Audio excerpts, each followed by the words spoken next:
Yes please.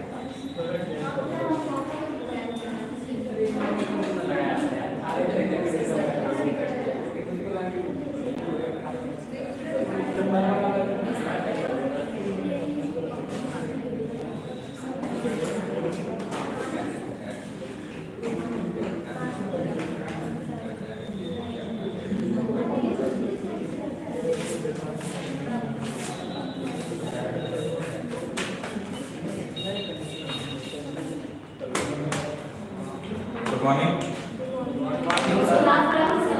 अच्छा, sorry, teacher ही conscious नहीं है, बच्चे क्या होंगे।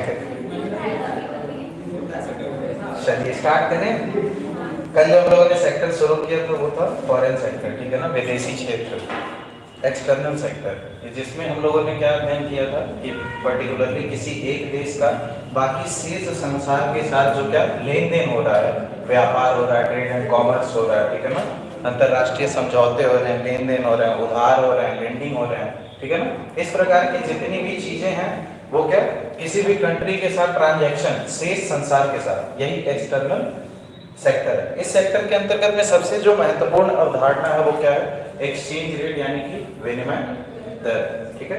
ये एक ऐसा दर होता है ना, जैसे हमारे देश की करेंसी है, इसकी एक इकाई का वैल्यू, ठीक है ना, जिस सामने वाले देश की करेंसी के साथ हम लोग ट्रांजैक्शन कर रहे हैं उसकी तुलना में कितना है। अगर जो अमेरिका का उदाहरण लेंगे, ठीक है, तो $1 बराबर हमारे यहाँ के मूल्य की करेंसी लगभग 80 रुपए के बराबर, ठीक है ना। तो इस तरीके से एक्सचेंज रेट क्या होता है कि जो हम लोग आदान प्रदान करेंगे, लेन देन करेंगे वस्तुओं का, सेवाओं का, ठीक है ना, उसके ऊपर जो हमारा दर होगा, ठीक है ना, लेन देन करने का दर होगा, हमारी करेंसी की जो वैल्यू की दर होगी वो क्या होगी। एक्चुअली में हुआ क्या, स्टार्टिंग से एकदम जैसे ही मानव सभ्यता का उदय हुआ वहां पे कॉन्टिनेंट में आप देखोगे तो डिफरेंट सेक्टर में होमो सेपियंस, आखिर हम सारे के सारे क्या हैं, इंसान हैं। हम सबको एक दूसरे से क्या अलग करती है, हमारा ईगो, जो नाम पर्टिकुलरली या फिर जिस पर्यावरण में हमारा जन्म हुआ है, संस्कृति या फिर किसी स्पेशल विचारधारा से प्रभावित होकर के हम अपनी आइडेंटिटी बनाते हैं।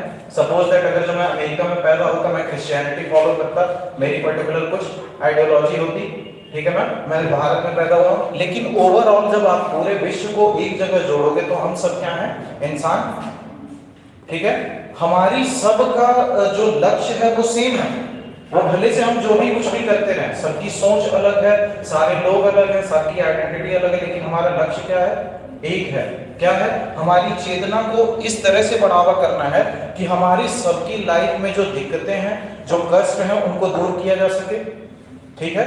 जो भी व्यक्ति है जो जीनियस है या फिर पढ़ा लिखा, जो सफल मानव संसाधन है किसी भी अर्थव्यवस्था का, वो किस बारे में काम करता है, वो सबसे पहले वो सबको अपने ही तरह ट्रीट करता है। वो समझ जाता है कि ये सारे लोग और कोई नहीं, मैं ही हूं। आप समझ रहे हो, अर्थव्यवस्था के अंतर्गत जब भी कोई देश ट्रेड एंड कॉमर्स करता है, ठीक है, तो क्या करना है, सबसे बैलेंस ऑफ पेमेंट कल हम लोगों ने पढ़ा था, भुगतान संतुलन खाता, उसको मेंटेन करना बहुत इंपॉर्टेंट होता है। उसको मेंटेन करने के लिए ये फॉरेन एक्सचेंज रेट जो होता है, विनिमय दर जो होता है, उसका भी कंट्रोल में रहना बहुत जरूरी है। तो ये क्या होता है, आपकी देश की अर्थव्यवस्था की मुद्रा की एक इकाई सामने वाली अर्थव्यवस्था की इकाई के बराबर में क्या है, ठीक है ना। इस तुलनात्मक तरीके को हम क्या बोलते हैं, विनिमय दर, ठीक है ना। विनिमय दर की जब भी बात होती है तो ये किस चीज पे सबसे ज्यादा प्रभाव डालता है, सबसे पहली चीज है अंतरराष्ट्रीय व्यापार, ठीक है ना। अंतरराष्ट्रीय व्यापार के अंदर जब भी आप व्यापार करोगे तो व्यापार करने के लिए आपको एक मीडियम ऑफ एक्सचेंज चाहिए, एक माध्यम चाहिए जिसके द्वारा आप वस्तुओं का लेन देन कर सकते हो। वही जो मीडियम है ना, वो किसके द्वारा निर्धारित किया जाता है, एक्सचेंज रेट के द्वारा, क्योंकि आईएमएफ जो था, आईएमएफ वर्ल्ड बैंक, इन लोगों का क्या काम है कि वर्ल्ड लेवल पे मतलब ग्लोबल स्टेट पे जितने भी देश हैं 190 96 जितने भी देश हैं, इन सारों के बीच में जो ट्रेड एंड कॉमर्स होना चाहिए वो क्या प्रतिस्पर्धा के आधार पे होना चाहिए, सबको फेयर मौका मिलना चाहिए, ठीक है। इसीलिए हमारे किसानों के ऊपर, हमारे सरकार के ऊपर बर्डन डाला जाता है इनके द्वारा, ठीक है। लेकिन हमारा क्या कहना, हम एक विकासशील देश हैं, हम ऐसी नीतियों का इम्प्लीमेंटेशन या फिर लागू नहीं कर सकते हैं जो कि विकसित देश कर रहे हैं। पर्टिकुलरली आपका मानव संसाधन डेवलप्ड है, आपके यहाँ लिटरेसी रेट 70% है, गरीबी का मामला केवल 5% है, आप अलग तरीके से सोच सकते हो। बार बार क्या होता है, अमेरिकन और जो वेस्टर्न मीडिया वगैरह हैं, इंडिया के क्या ह्यूमन राइट्स पे बार बार सवाल उठाते हैं, ठीक है ना। लेकिन किस परिस्थिति से हमारी ह्यूमन सिविलाइजेशन उभर के निकली है, इस चीज को कभी भी ध्यान नहीं देते हैं, क्योंकि हमारा ये जो हाल है वो उन्हीं के कारण है। अगर जो वो इतना एक्सप्लॉयटेशन नहीं करते, ड्रेन ऑफ वेल्थ की थ्योरी, ठीक है ना, कि हमारे यहाँ से वेल्थ जो है ड्रेन करके कहाँ जा रहा था, इंग्लैंड में। तो पहले क्या था, जब भी 1992 और 93 के बाद क्या हुआ था, उसके पहले ना एलपीजी रिजिम नहीं था। देश क्या थे, कुछ कंट्रीज आपस में म्यूचुअल अंडरस्टैंडिंग के थ्रू ट्रेड एंड कॉमर्स करते थे, लेकिन 91, 92 और 93 के बाद चीजें बदल गई। लिबरलाइजेशन, प्राइवेटाइजेशन, ग्लोबलाइजेशन के बाद स्पेसिफिकली जब उदारीकरण और वैश्वीकरण हुआ ना, उदारीकरण में क्या हुआ, हम जो चीजें सख्त थी, जो नियम कानून सख्त थे व्यापार वगैरह को रोकने के लिए, उनको हम लोगों ने लिबरलाइज किया, ठीक है। 90s के पहले भारत की क्या हाल थी मैं बताता हूँ आपको। जैसे क्या था, जब तक नेहरू गवर्नमेंट वगैरह थे, हम लोगों ने स्टार्टिंग में जो फॉर्मूला अपनाया था सोशलिज्म का अपनाया था, समाजवाद का अपनाया था। समाजवाद के अंतर्गत सारी की सारी जिम्मेदारी किसकी है, सरकार की है, ठीक है ना। इस वजह से क्या हुआ था, अब हमारी जनता क्या थी, अभी अभी ताजा ताजा आजाद हुई थी, ठीक है ना। और आप जानते हो जब सबसे पहले आजादी मिलती है तो लोग क्या करते हैं, रिलैक्स करते हैं, समझ रहे हो। जिस देश को जो अभी अभी आजाद हुआ है उसको कार्य करने की जरूरत है, वो वहां की आबादी रिलैक्स कर रही है। बेसिकली क्या होता है इस कंडीशन में, 90s के पहले एम्बेसडर कार्य भी इंडिया में चलती थी, वो बंद क्यों हो गई, क्योंकि 10 सालों तक हम लोगों ने अपनी अर्थव्यवस्था को कैद करके रखा था। जब भी आप अपनी अर्थव्यवस्था को कैद करके रखते हो ना, तो इनोवेशन की मात्रा जो होती है कम होती है, क्योंकि जब आप ग्लोबलाइज करोगे अपनी अर्थव्यवस्था को, तो आप विभिन्न विभिन्न अर्थव्यवस्थाओं के साथ अपनी तुलना शुरू करोगे, और जब भी तुलना स्टार्ट होती है, तुलनात्मक तरीके पे प्रतिस्पर्धा आती है। प्रतिस्पर्धा कंपटीशन जहां पे भी आएगा, हर एक देश चाहेगा मैं बेहतर परफॉर्म करूं, ठीक है। ऐसी चीजों में ट्रेड एंड कॉमर्स बहुत ही ज्यादा इंपॉर्टेंट वैल्यू रखता है। अगर जो आप ज्यादा से ज्यादा एक्सपोर्ट कर रहे हो, मतलब कि जितना विश्व की अर्थव्यवस्थाओं में मनी है वो आप इनफ्लो कर रहे हो अपने कैपिटल में। अब ज्यादा से ज्यादा इंपोर्ट कर रहे हो, देशों के ऊपर निर्भर है, मतलब कि आप अपने देश की मुद्रा दूसरे देश में आउटफ्लो कर रहे हो, समझ रहे हो ना। तो विनिमय दर क्या होता है, इसी इनफ्लो और आउटफ्लो को कंट्रोल करने की विधि होती है। इसको 3 प्रकार से कंट्रोल किया जाता है, ठीक है। सबसे पहले जो होती है वो होती है स्थिर, ठीक है ना। दूसरी चीज जो है जिसको प्रभावित करता है वो है रोजगार, ठीक है ना। जी हाँ जी। एक्सचेंज रेट के आधार पे जो भी आपके कंट्री की एक्सचेंज रेट होगी, उसके आधार पे एफडीआईज वगैरह आती हैं, ठीक है, फॉरेन डायरेक्ट इन्वेस्टमेंट वगैरह। जैसे कि आपके देश में क्या है, नियम कानून जो निवेश करने की पर्यावरण है आपके देश में वो सबसे उचित है। तो जाहिर सी बात है कोई भी इंटरनेशनल कंपनी रहेगी वो ऐसी जगह निवेश करना चाहेगी जहां पे उत्पादन करके वो मैक्सिमम प्रॉफिट निकाल सके, ठीक है ना। तो जब भी आपके देश में ये उदारीकरण होगा तो मैक्सिमम एफडीआईज आएंगी। एफडीआई आएंगी तो दूसरे देश यानी कि दूसरे अर्थव्यवस्थाओं के पैसे आपके देश में आने की संभावनाएं बढ़ जाएगी, ठीक है ना। रोजगार बढ़ेगा, जब भी फॉरेन डायरेक्ट इन्वेस्टमेंट वगैरह आता है, निवेश वगैरह की चीज, जीडीपी बढ़ता है, ठीक है ना, एक्सचेंज रेट की मदद से। और किस तरीके से बढ़ता है अभी हम लोग देखेंगे। अवमूल्यन रुपए का किया जाता है स्थिर वाले में, ठीक है ना। उसके बाद लचीले वाले में आपका एप्रिसिएशन और डेप्रिसिएशन होता है, मतलब कि मुद्रा का स्तर ऊपर और नीचे होता है। अभी हाल फिलहाल में आप लोग देख रहे थे अर्थव्यवस्था की जब बात करोगे तो हम लोग बहुत ही असंतुलित दौर से गुजर रहे हैं पूरा विश्व, ठीक है ना, क्योंकि हम लोग एक महामारी को सर्वाइव कर रहे हैं। हर 100 साल में एक विकट महामारी तो आती ही है। 1920s में देख लीजिए, स्पेन वाला प्लेग, करोड़ों लोग मारे गए थे, आप समझ रहे हो ना।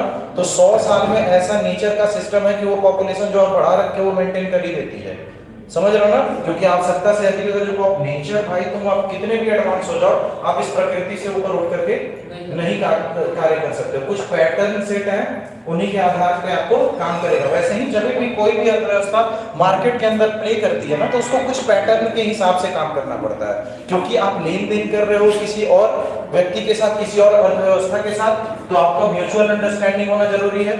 व्यापार कहते हैं लोग व्यवहार पे चलता है, समझ रहे हो? तो व्यवहार कैसे बनेगा? जब हमारे आपके में लेन देन का जो माहौल होगा वो साफ सुथरा होगा, ठीक है ना? मैं आपके साथ कोई घपला नहीं कर रहा हूँ, आप मेरे साथ कोई घपला नहीं कर रहे हो। अब ऐसा हुआ कि मुझे एक्सपोर्ट बढ़ाना है, मैं क्या करूंगा? अपने करेंसी की वैल्यू गिरा दूंगा। अब अगर जो आप मुझसे ट्रेड एंड कॉमर्स कर रहे हो, आपके यहाँ का एक्सपोर्ट घट जाएगा, ठीक है? अब मेरी कंट्री तो स्पेसिफिकली फायदा कमा लेगी, लेकिन जो मेरा मित्र सहपाठी जो अर्थव्यवस्था है उसको तो नुकसान होगा। तो ऐसी टर्मिनोलॉजीज होती हैं विनिमय दर के अंतर्गत में, हम लोग एक एक करके समझते हैं, ठीक है? सबसे पहले शुरू करते हैं स्थिर विनिमय दर।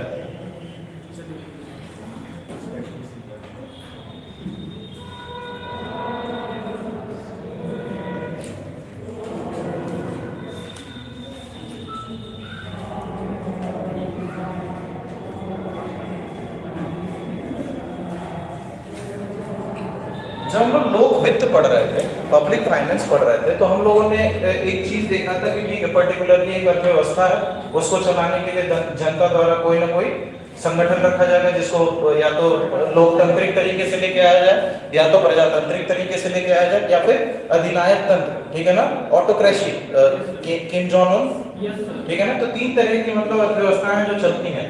कोई भी मैनेजमेंट या फिर सिस्टम रहता है, या फिर उसको गवर्नमेंट कह लीजिए, राजा कह लीजिए, या फिर कोई तानाशाह कर लीजिए, उसको क्या एक प्रॉपर एडमिनिस्ट्रेटिव बॉडी की जरूरत पड़ती है, मंत्री, सलाहकार, सीपेकार, ठीक है ना? इन लोगों के सहारे वो सिस्टम को चलाता है। लोक वित्त के अंतर्गत में हम लोगों ने क्या देखा स्पेसिफिकली, अगर जो हमारे देश की बात करते हैं, गवर्नमेंट ऑफ इंडिया एक निकाय को रखती है इन सारी चीजों को मेंटेन करने के लिए, जिसको बोलते हैं केंद्रीय bank, reserve bank of India. तो कहना क्या है बेसिकली, एक अर्थव्यवस्था जो कि एक केंद्रीय बैंक को अपने कार्य करने के लिए रखी रहती है, वही केंद्रीय बैंक इस विनिमय दर को चलाता है, ठीक है ना?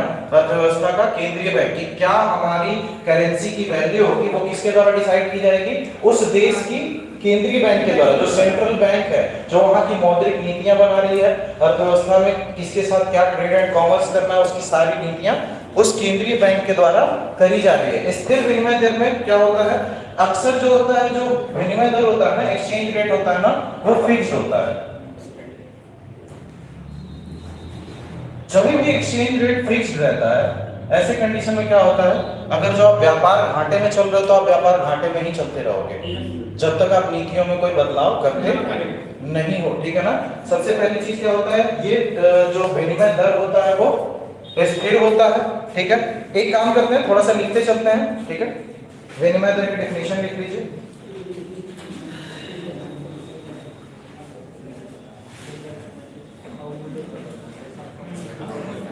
किसी विदेशी मुद्रा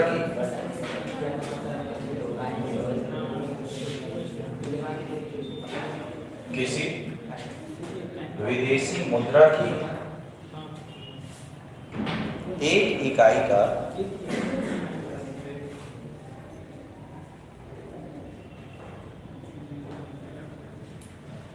विदेशी मुद्रा की एक इकाई का घरेलू मुद्रा में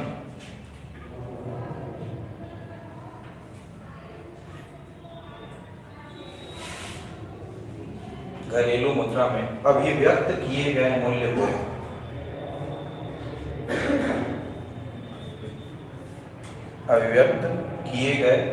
मूल्य को विनिमय दर कहते हैं। विनिमय दर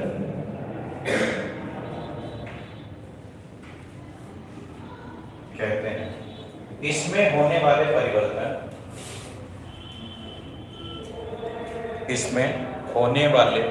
परिवर्तन अंतरराष्ट्रीय व्यापार,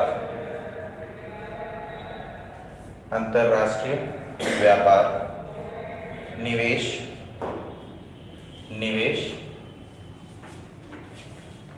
जीडीपी रोजगार आदि को प्रभावित करते हैं।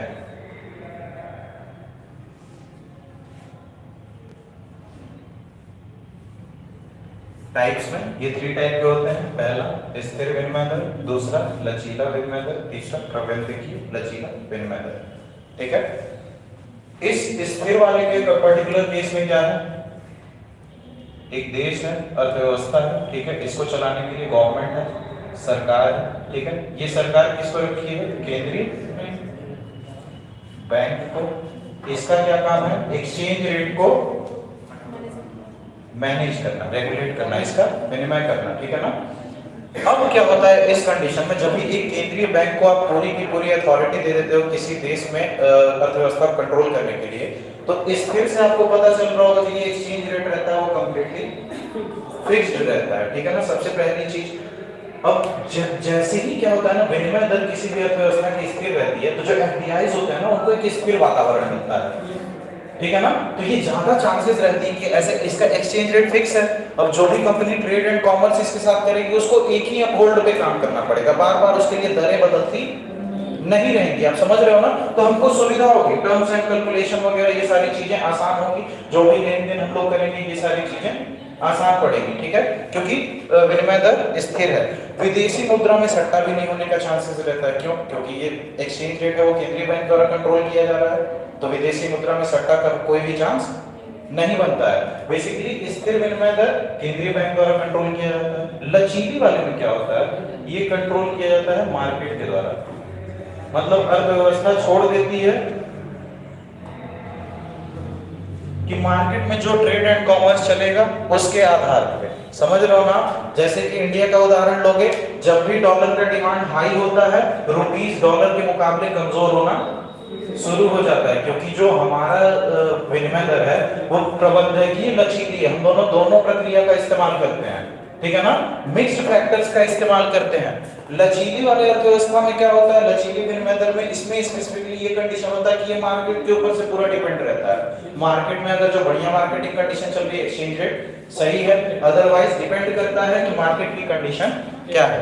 प्रबंधकीय लचीली में क्या होता है, इसमें स्थिर के साथ साथ लचीलापन का भी इस्तेमाल किया जाता है। विद इन अर्थव्यवस्था इंडिया की बात करें, इंडियन इकोनॉमी की बात करें, तो इसके अंतर्गत में क्या होता है, इंडिया में ये दोनों फॉर्मूला यूज किया जाता है, ठीक है ना। इसमें क्या होता है, स्थिर विनिमय दर का भी इस्तेमाल किया जाता है और लचीले विनिमय दर का भी। इसके अंतर्गत में क्या होता है, बेसिकली गवर्नमेंट ऑफ इंडिया जो भी ट्रांजैक्शंस होते हैं हमारे शेष संसार के द्वारा, फॉरेक्स रिजर्व के द्वारा होते हैं, जो भी व्यापार लेन देन हम लोग कर रहे हैं, तो इसके अंतर्गत क्या होता है, गवर्नमेंट ऑफ इंडिया क्या करती है, बेसिकली इसको मार्केट के ऊपर कंप्लीटली छोड़ देती है। लेकिन जैसे ही अगर जो मामला गवर्नमेंट ऑफ इंडिया के संभाल में नहीं और मार्केट की वजह से हमारी करेंसी कोलैप्स होना शुरू हो जाती है, जब देखो रुपए की कीमत इस समय जब बहुत तेजी से गिरने लगी थी, तो रिजर्व बैंक ऑफ इंडिया नई नई मौद्रिक नीतियां लेकर के आई थी। मतलब आप समझ रहे हो, जब भी ये चलेगा किसके आधार पे, मार्केट के आधार पे चलेगा। लेकिन जब भी ऐसा होगा कि परिस्थिति हाथ से निकल रही है, तो वहां पे सरकार हस्तक्षेप करेगी, ताकि इस रेट को, इस एक्सचेंज रेट को एक दायरे में रखा जा सके। इस कॉन्सेप्ट को बोलते हैं स्नेक इन द टनल, ठीक है ना। एक ग्राफ के थ्रू हम लोग समझेंगे, लेकिन पहले थोड़ा सा कुछ लिख लेते हैं स्थिर विनिमय दर के बारे में।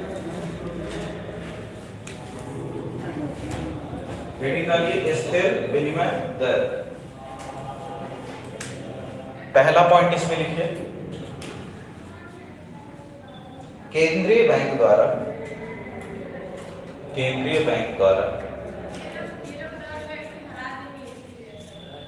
विनिमय दर को, केंद्रीय बैंक द्वारा विनिमय दर को एक निश्चित बिंदु पर स्थिर कर दिया जाता है।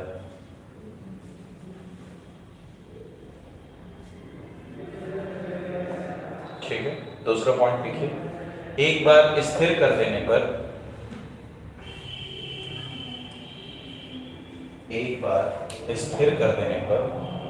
उसमें बार बार बदलाव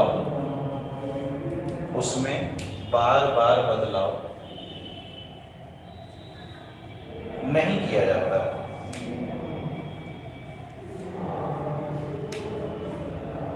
तीसरा पॉइंट लिखिए,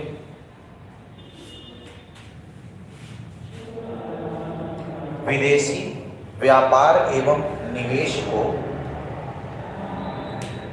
विदेशी व्यापार एवं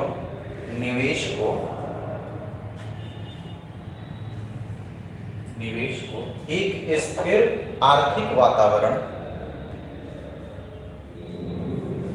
एक स्थिर आर्थिक वातावरण प्राप्त होता है, प्राप्त होता है।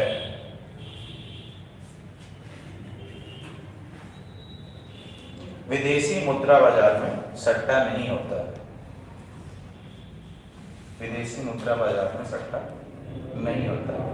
बताऊंगा अभी स्पेकुलेशन कैसे होता है फॉरेन मार्केट में, प्रबंधकीय लचीले दर की जब बात करूंगा तो। सट्टा जैसे मान लीजिए कि आपकी करेंसी के मुकाबले किसी देश की करेंसी स्ट्रांग है, आप गए उसमें जाके इन्वेस्ट कर दिए क्योंकि पता है, समझ रहे हो ना, जहाँ पे ये यही सट्टेबाजी है। अब क्या इक्विटी में क्या होता है, आप इक्विटी जब देखते हो कि अगर मुझको फायदा नुकसान कर रहा है, बेच देते हो, अभी आपको फायदा दे रहा है तो और इक्विटी खरीद देते हो, समझ रहे हो ना, स्ट्रांग होल्ड करता है। यही स्पेकुलेशन होता है फॉरेन रिजर्व एक्सचेंज रेट के आधार पर। ये जो बड़े बड़े ट्रेड कॉमर्स वाले रहते हैं सब वही करते हैं सब, ठीक। अब जैसे अमेरिका को ज्यादातर पूंजी क्यों मिल जाती है, उन सारे विश्व को पता है वहाँ की करेंसी स्टेबल है। जैसे ही वो फॉरेन मार्केट में अपना एक्सटर्नल बॉन्ड निकालता है, सब फटाफट उसमें निवेश कर देते हैं, वहाँ के जो इन्वेस्टर हैं उनको पैसे मिल जाते हैं। इलॉन मस्क वगैरह क्या है, उसके पास आइडिया था लेकिन निवेशक भरोसे के ही माध्यम पे तो उसके ऊपर इन्वेस्ट किए। एक कंडीशन ऐसी थी इलॉन मस्क के पास कि उसके पास सिर्फ $60 बिलियन बच गए थे, ठीक है ना। तो उसने सोचा अगर वो एक कंपनी में इन्वेस्ट करेगा, ठीक है ना, तो एक कंपनी डेफिनेटली डूबेगी। तो अब पता है जीनियस लोगों की ये साफ बात होती है कि वो रिस्क लेना कभी भी कम नहीं करते हैं लाइफ में। उन्हें पता है मैक्सिमम क्या होगा, बर्बाद हो जाऊंगा ना, शुरू तो बर्बाद से ही किया था, समझ रहे हो आप ना, उनके माइंडसेट है। उसने क्या किया, वो 60 बिलियन को दो पार्ट में स्प्लिट कर दिया। एक टेस्ला में इन्वेस्ट किया, आज इस पे एक स्पेस में। दोनों कहाँ पे आप देख रहे हो, इंटरनेशनल कंपनीज हैं, सारी अर्थव्यवस्थाएं परेशान है, भैया टेस्ला हमारे यहाँ लेकर क्या, एक सिंगल एंटिटी पूरे वर्ल्ड ऑर्डर के सप्लाई चेन को कमांड कर रहा है, आप समझ रहे हो ना। तो यही जो बड़े बड़े ट्रेड एंड कॉमर्स वाले इंडस्ट्रियलिस्ट होते हैं, ये क्या करते हैं, मार्केट स्पेकुलेशन करते हैं, ये एक्सचेंज रेट के आधार पे। जिस अर्थव्यवस्था में उनकी करेंसी की वैल्यू ज्यादा मिलेगी वहां पे जाकर के निवेश किया, ठीक है ना, ज्यादा पूंजी इकट्ठा किया, उसके बाद फिर ऐसे करके, समझ रहे हो, मार्केट स्पेकुलेशन, सट्टेबाजी ये होती है। लिख लीजिए आप, हेजिंग की आवश्यकता नहीं होती है, हेजिंग की आवश्यकता, हेजिंग बताया था ना मैंने,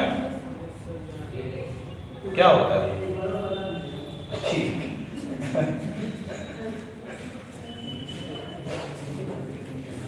खेत में क्या होता है, पानी रोकने के लिए आप बांध वगैरह लगाते हो, ठीक है ना।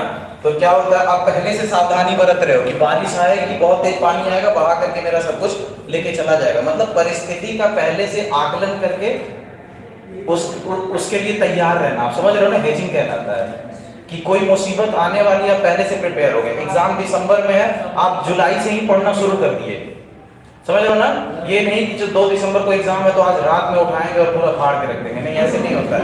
2 घंटे आपको डेली कंसिस्टेंटली देना पड़ेगा, ठीक है ना। तो क्या होता है ऐसे कंडीशन में, हेजिंग नहीं किया जाता, हेजिंग की आवश्यकता पड़ेगी ही नहीं, क्योंकि ऑलरेडी जो एक्सचेंज रेट है वो किसके कब्जे में है, केंद्रीय बैंक के कब्जे में है, समझ रहे हो ना। ये तो ऑलरेडी कंट्रोल में है, तो इसको कंट्रोल करने की जरूरत नहीं है, ठीक है। अगला पॉइंट लिख लीजिए, यदि कोई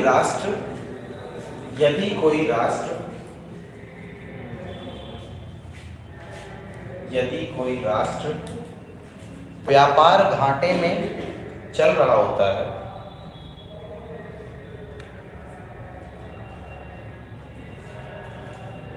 यदि कोई राष्ट्र व्यापार घाटे में चल रहा है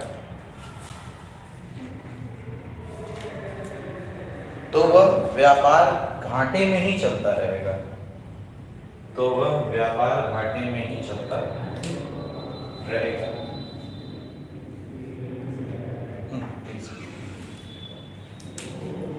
व्यापार घाटे में ही चलता रहेगा जब तक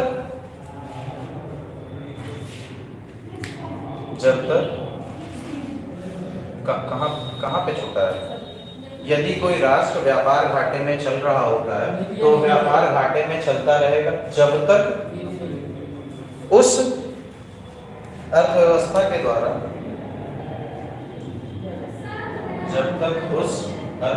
के द्वारा उसे दूर करने का प्रयास न किया जाए।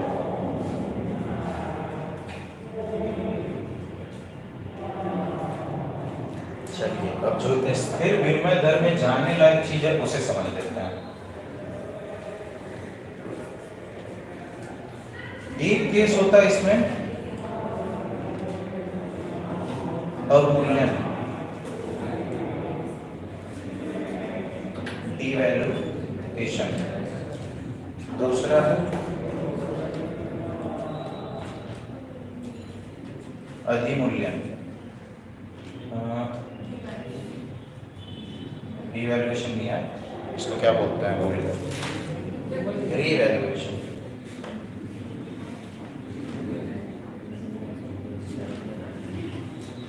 दो कंडीशन होती है स्थिर विनिमय दर प्रणाली के अंतर्गत। अब ये क्या होती है?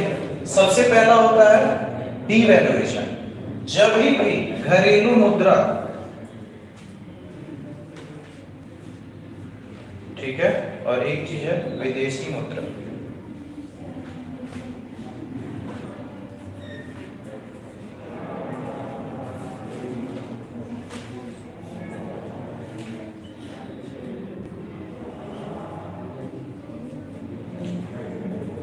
अब स्थिर विनिमय दर के कंडीशन में क्या है, ये कंट्रोल किया जा रहा है किसके द्वारा? केंद्रीय बैंक के द्वारा। ठीक है, तो ये बैंक क्या कर सकती है? अपने करेंसी की वैल्यू को विदेशी मुद्रा के अपेक्षा में गिरा सकती है। ठीक है ना, क्योंकि केंद्रीय बैंक खुद कंट्रोल कर रहा है। वो जब भी देखेगा कि हमारे देश में इंपोर्ट बहुत ज्यादा हो रहा है, ठीक है ना, एग्जाम्पल के लिए आप चाइना का लीजिए उदाहरण। चाइना क्या करता है? जब भी उसके एक्सपोर्ट में कमी होती है, क्योंकि चाइना का जो मॉडल है ग्रोथ करने का वो एक्सपोर्ट लेड ग्रोथ मॉडल है। समझ रहे हो आप? मतलब कि जितना एक्सपोर्ट करोगे उतना ज्यादा करेंसी जो है इनफ्लो होगी आपके अर्थव्यवस्था के अंतर्गत, और जितना ज्यादा करेंसी इनफ्लो होगी उतना ज्यादा आपका फॉरेन स्ट्रांग होगा, आपकी परचेसिंग पावर पैरिटी बढ़ेगी। परचेसिंग पावर पैरिटी बढ़ेगी तो आप वर्ल्ड लेवल पे क्या एक मजबूत अर्थव्यवस्था बनके उभरोगे। ठीक है ना। अर्थव्यवस्था को स्ट्रांग करने का कारण क्या होता है? आप देखोगे जिसके पास पैसे होते हैं ना उसकी वैल्यू ज्यादा होती है। ट्विटर एलॉन मस्क को बोलने नहीं दे रहा था, ट्विटर ही खरीद लिया। समझ रहे हो आप? पैसा है, कर सकते हैं, ठीक है। तो सक्षमता पैसे के आधार पर आती है, इसीलिए हर एक अर्थव्यवस्था अपने आप को बूम करना चाहता है, गरीबी बेरोजगारी हटाना चाहता है, ताकि मेरा पूरा का पूरा मानव संसाधन जितना स्ट्रांग रहेगा अर्थव्यवस्था उतनी स्ट्रांग रहेगी। सपोज दैट अगर जो एक कलेक्टर देश को चला रहा है तो उतने बेहतर तरीके से नहीं, और जो 100 कलेक्टर आप रख दोगे तो हो सकता है बढ़िया होगा। इसीलिए ऑल इंडिया सर्विसेज की इंपॉर्टेंस है। ऑल इंडिया सर्विसेज क्या करते हैं? पूरे कंट्री को एक धागे में बांधती है। आप समझ रहे हो ना? केवल यूपीएससी क्वालिफाई करना ही आपकी रिस्पांसिबिलिटी नहीं, असली सफर शुरू होगा क्वालिफाई करने के बाद। समझ रहे हो आप? वो आप जब देख रहे हो कि जैसे ही मैं पहला रैंक आऊंगा तुरंत कैमरा वगैरह ये न्यूज़पेपर वगैरह में पहुंच जाएंगे, ठीक है ना, तो वो केवल 10-12 दिन का केवल दिखावा रहेगा। असली मेहनत, जो असली चैलेंजेस शुरू होंगे वो आपके 4 साल के ट्रेनिंग के बाद होगा, जब आप रियल वर्ल्ड से क्या कॉन्फ्लिक्ट करोगे। ठीक है ना। तो वैसे कंडीशन में आपको प्रिपेयर होना जरूरी है। तो इसमें क्या होता है बेसिकली, इस कंडीशन में जो केंद्रीय बैंक होती है वो क्या करती है? घरेलू मुद्रा की जो वैल्यू होती है वो घटा देती है बाकी विदेशी मुद्रा की टोकरी के अपेक्षा। इसको हम लोग क्या बोलते हैं? अवमूल्यन। देश वगैरह जो भी मतलब मेन कंट्रीज होती है, जैसे चाइना का मैं उदाहरण दे रहा था, जब भी इसकी एक्सपोर्ट की मात्रा घट जाती है और इंपोर्ट की मात्रा बढ़ने लगती है, मतलब कि क्या इसकी करेंसी स्ट्रांग हो रही है, तभी तो ये बाहरी चीजें ज्यादा परचेस कर पा रहे हैं। समझ रहे हो आप? तो ये क्या किया? अपने करेंसी को कमजोर कर दिया। जैसे ही कमजोर किए, यहाँ की जो जनता है उसके लिए बाहर से सामान खरीदना महंगा पड़ेगा तो वो खरीदेगी नहीं। समझ रहे हो अपना? तुरंत जो इंपोर्ट हो रहा है उसके ऊपर ब्रेक लग जाएगा। समझ रहे हो ना? तो इसको करेंसी मैनिपुलेशन के अंतर्गत भी डालते हैं। क्या आप अपने करेंसी को मैनिपुलेट करो? मैनिपुलेट करना मतलब क्या होता है? बेवकूफ बनाना। समझ रहे हो ना? करेंसी मैनिपुलेशन क्या है? अब कोई भी अर्थव्यवस्था जो वो हमेशा अगर जो यही करते रहेगी, हमेशा अपनी करेंसी की वैल्यू डिवैल्यूएट करते रहेगी, तो आप सोचो जरा उस अर्थव्यवस्था के सामने जो अर्थव्यवस्था है उसको तो हमेशा लॉस होगा। आप तो अपना एक्सपोर्ट हमेशा इंप्रूव कर ले रहे हो। कंडीशन क्या होता है, केसेस इसमें दो एराइज होते हैं। क्या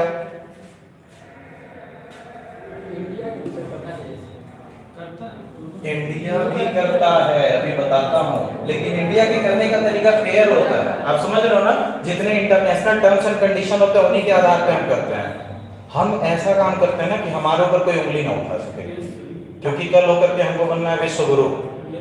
जैसी हमारी आइडियोलॉजी है, जैसा हमारा लोकतंत्र है, ठीक है ना, हमें क्या करना है, पूरे वर्ल्ड को एक व्यू देना है। जितनी भी चीजें, इंटरनेशनल सोलर अलायंस कहाँ पे हेडक्वार्टर, इंटरनेशनल सोलर अलायंस की बात कर रहा हूँ सबसे मेन।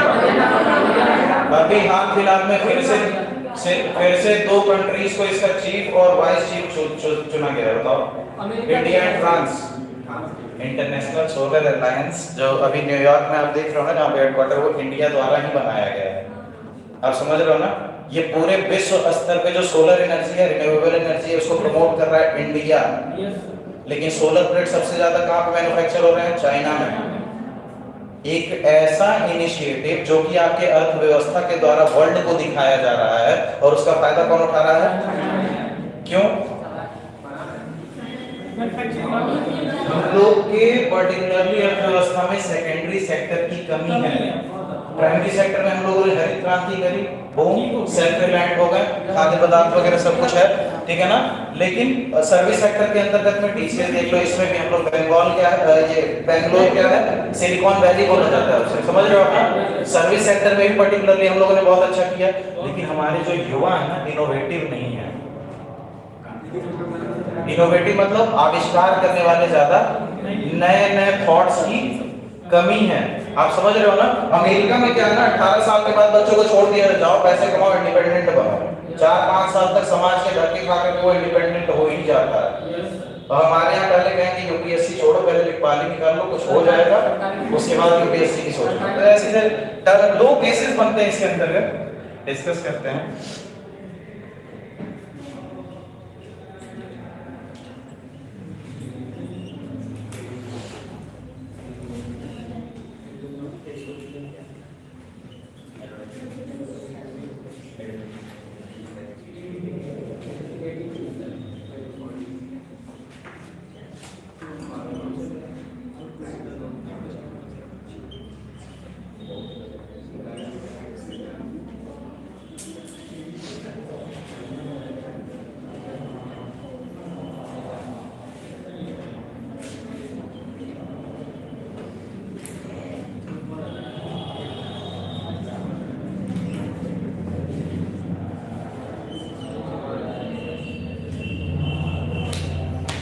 दो अर्थव्यवस्थाएं हैं, ठीक है ना। ये वाली अर्थव्यवस्था है, इसके साथ ट्रेड एंड कॉमर्स कर रही है, ये वाली अर्थव्यवस्था है, इसके साथ ट्रेड एंड कॉमर्स कर रही है। कंट्री नंबर 1, कंट्री नंबर 2, इसने क्या किया, ये वाला फॉर्मूला अपनाया। क्या हुआ कि इस कंट्री को जैसे ही पता चला कि, क्योंकि आपने अभी पढ़ा कि स्थिर विनिमय दर में अगर जो व्यापार घाटे में चल रहा था, व्यापार घाटे में ही चलते रहोगे। क्यों? क्योंकि आपका एक्सचेंज रेट फिक्स है, ठीक है ना। तो ऐसे कंडीशन में वो अर्थव्यवस्था चाहेगी कि इस व्यापार घाटे से बाहर निकले। व्यापार घाटे से बाहर निकलने के लिए वो अर्थव्यवस्था क्या करेगी, करेंसी का अवमूल्यन करेगी, यानी कि डिवैल्यूएशन करेगी, अपनी करेंसी को फॉरेन करेंसी के माध्यम से उसकी वैल्यू कम करेगी। तो ऐसे कंडीशन में क्या होगा, जैसे ही वो अपने करेंसी की वैल्यू कम करता है, तो ऐसी अवस्था में क्या होता है, सबसे पहली चीज जो होती है वो एक्सपोर्ट में ग्रोथ होती है, ठीक है ना। जैसे ही आपकी करेंसी की वैल्यू कम हुई, मतलब कि आपके देश का जो सामान है, आपके देश का जो उत्पादन है, बाकी देशों के लिए सस्ता पड़ेगा। चाइना ज्यादा से ज्यादा सप्लाई चेन नेटवर्क में अपने सामान क्यों भेज पाता है, क्योंकि करेंसी डिवैल्यूएट कर देता है। पूरे विश्व को अगर जो आप इंडिया से खरीदोगे तो आपको 10 रुपए का पड़ेगा, और बाकी जगह से करोगे तो लगभग 10, 15, 12 ये रेट है। चाइना उसी चीज को मात्र 3 या 4 रुपए में प्रोवाइड कराता है। आप कहां से लोगे? चाइना से ही लोगे। कोविड-19 के टाइम में पूरे विश्व को ये लगा कि अरे यार, सिर्फ एक कंट्री के ऊपर डिपेंड होना ये क्या है, खतरनाक है। इसलिए वो लोग अब इंडिया की तरफ भी शिफ्ट कर रहे हैं। इंडिया के पास यही मौका है एफडीआईज को अपनी तरफ खींचने के लिए। इसीलिए सरकार पर्टिकुलरली ऐसी नीतियों का निर्माण कर रही है कि ज्यादा से ज्यादा विदेशी निवेश हो सके। प्रधानमंत्री इंटरनेशनल स्टेज में जाकर के मेक इन इंडिया वगैरह जैसे कॉन्सेप्ट को बढ़ावा दे दिया, अपने युवाओं को स्किल इंडिया यानी कि कुशल रोजगार वगैरह जैसे स्कीम के थ्रू सशक्त कर रही है, समझ रहे हो आप। तो ये जो भी अर्थव्यवस्था है जिसमें केंद्रीय बैंक द्वारा विनिमय दर को कंट्रोल किया जाता है, तो ऐसे कंडीशन में जब व्यापार उसका घाटे के स्तर में जाते रहेगा, ऐसी स्थिति में क्या होगा, सबसे पहली चीज है आपकी करेंसी गिरेगी, तो सामने वाले के लिए आपका सामान सस्ता पड़ेगा, तो आपकी एक्सपोर्ट बढ़ेगी। जैसे ही एक्सपोर्ट बढ़ेगा, क्या है, एग्रीगेट डिमांड में अधिकता आएगी। एक्सपोर्ट आप कर रहे हो, आपके देश में पैसा आएगा, आय बढ़ेगा, तो ऑब्वियसली डिमांड क्रिएट करोगे, डिमांड क्रिएट करोगे तो आपकी जीडीपी भी बढ़ेगी। मतलब पर्टिकुलरली एक देश अवमूल्यन कर करके अपने देश की अर्थव्यवस्था को सुचारू रूप से मैनेज कर सकता है। इंपोर्ट कम करेगा तो मतलब कि जो आउटफ्लो हो रही है इस देश से करेंसी की दूसरे देश में, वो भी कम हो जाएगी। मतलब कि एक तो जो आपके देश से पैसा बाहर जा रहा था वो भी कम हो गया, और बाहर से जो पैसा आ रहा था वो भी बढ़ गया, फायदे का माहौल है। दूसरे देश के कंडीशन में क्या होता है, उस बेचारे का जो एक्सपोर्ट होता है नीचे आ जाता है निगेटिव तरीके से, समझ रहे हो आप। इंपोर्ट क्या होता है, बढ़ जाता है, क्योंकि सामने वाले के यहाँ सस्ती चीजें मिलने लगी है, सब वहीं से मंगाएंगे, ठीक है ना। इसी चीज को मेंटेन करने के लिए सरकार क्या करती है, सपोज दैट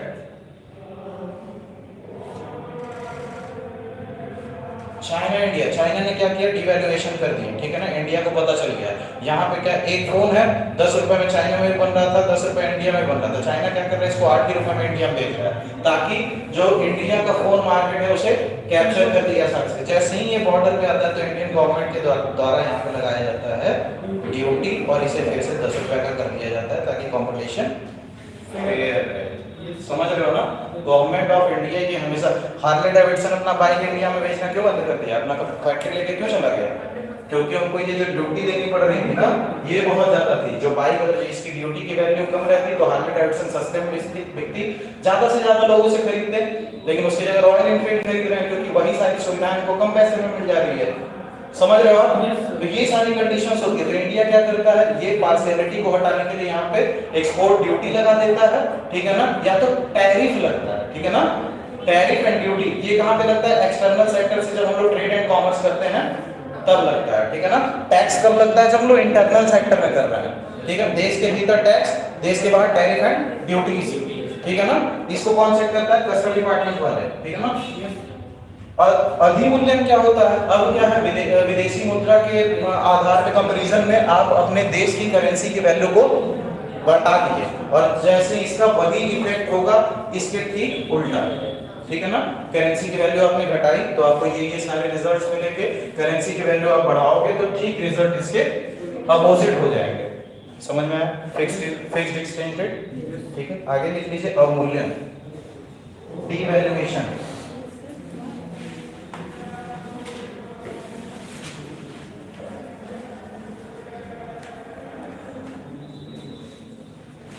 स्थिर विनिमय दर प्रणाली में, स्थिर विनिमय दर प्रणाली में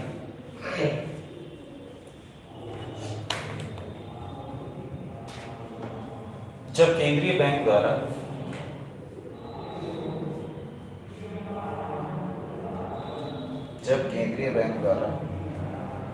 स्वदेशी मुद्रा का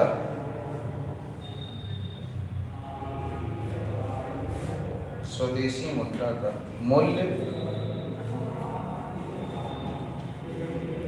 विदेशी मुद्रा की टोकरी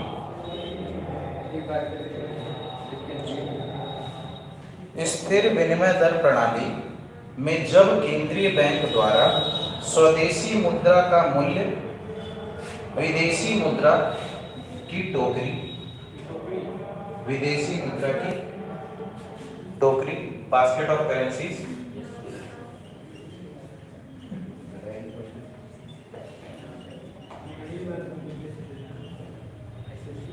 विदेशी मुद्रा की टोकरी के सापेक्ष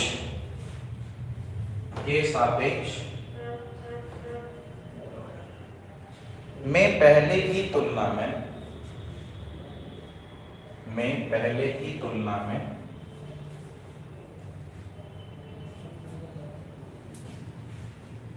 कम कर दिया जाता है,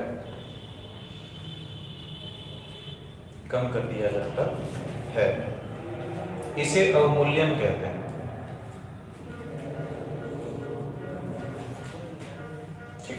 पैराग्राफ चेंज करिए, आगे लिखिए।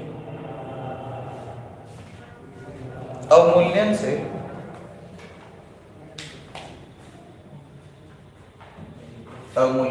स्वदेशी वस्तुओं का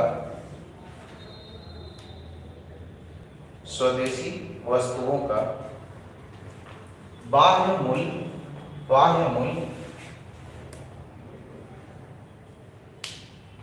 कम हो जाता है। कहाँ पे छोटा है? अवमूल्यन से स्वदेशी वस्तुओं का बाह्य मूल्य कम हो जाता है, ठीक है। इससे निर्यातों को बढ़ावा मिलता है,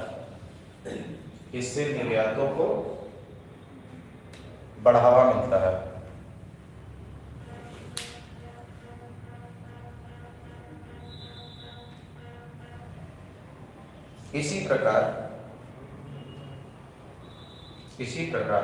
अवमूल्यन में आयात महंगे हो जाते हैं,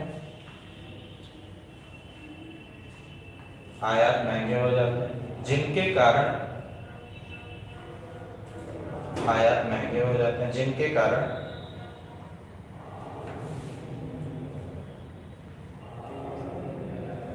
उनकी मांग में कमी आती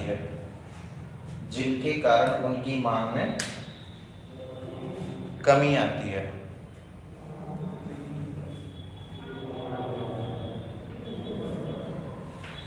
निर्यातों के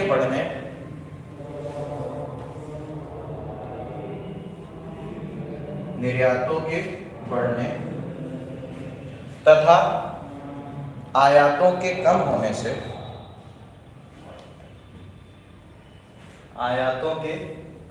से बीओपी में सुधार आता है, बैलेंस ऑफ पेमेंट, बीओपी में सुधार आता है। समझ रहे हो व्यापार घाटे को दूर किस तरीके से किया जाता है, ठीक है। बीओपी में सुधार आता है। इसके अलावा जीडीपी व रोजगार भी बढ़ते हैं,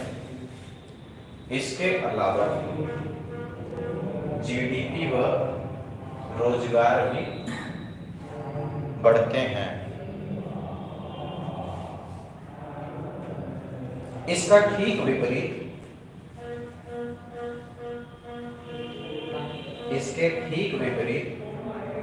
संबंधित राष्ट्र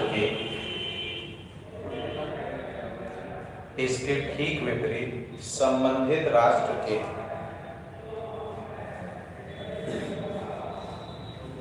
व्यापारिक साझेदार को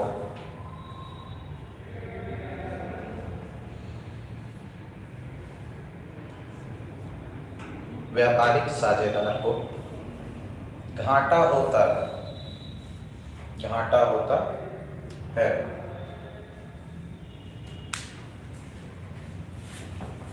यही कारण है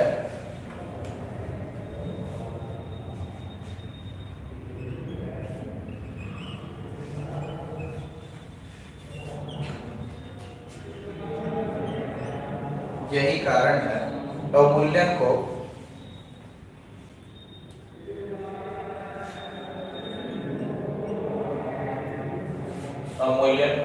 ये देखिए यहाँ पे लिखा हो बेकार टाइप नेबर पॉलिसी कहते हैं।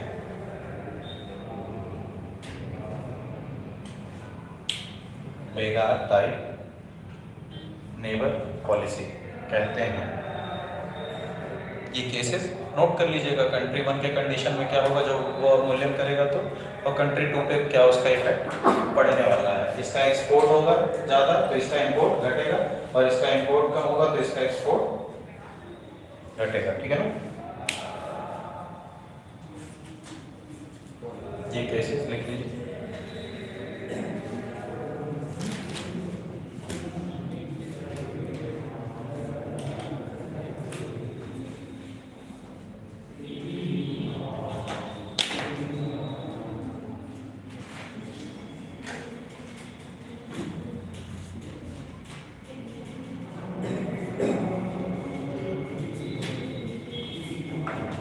डन कर लीजिए।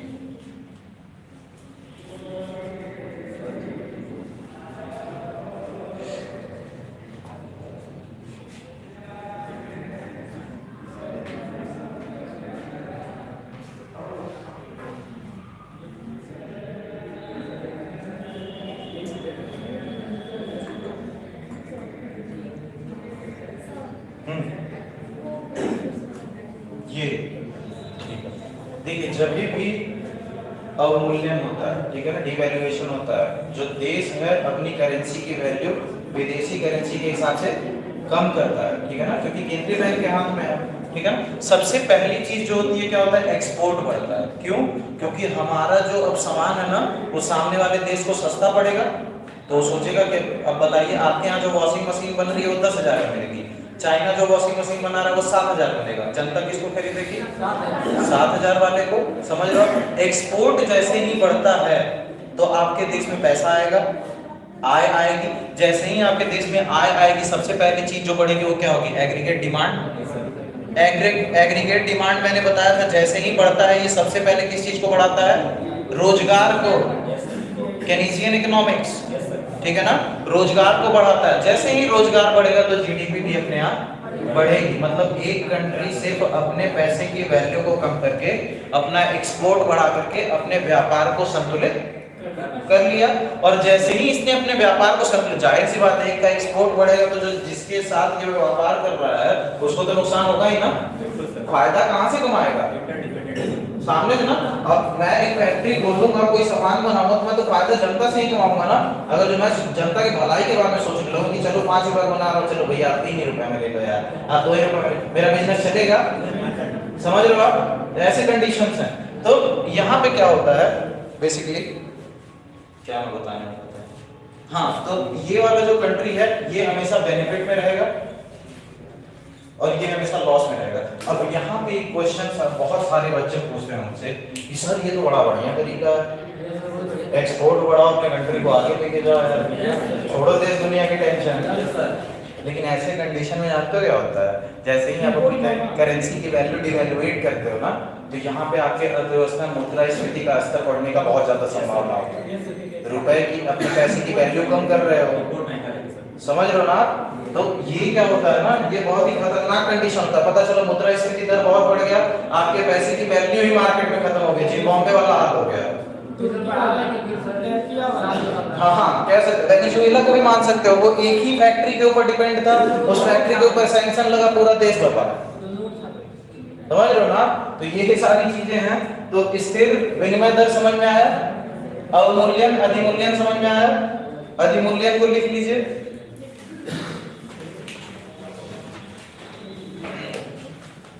नोट करके पहले लिख लीजिए, नोट करके, नहीं तो भूल जाएंगे आप लोग। अवमूल्यन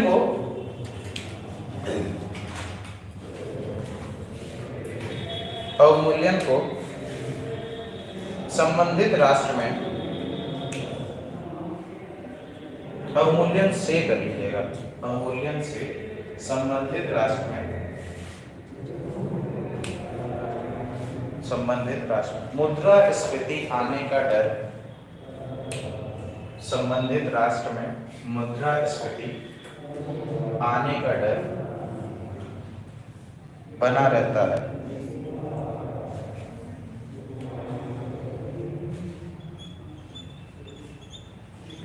अवमूल्यन को एक्सपेंडिचर स्विचिंग पॉलिसी भी कहते हैं।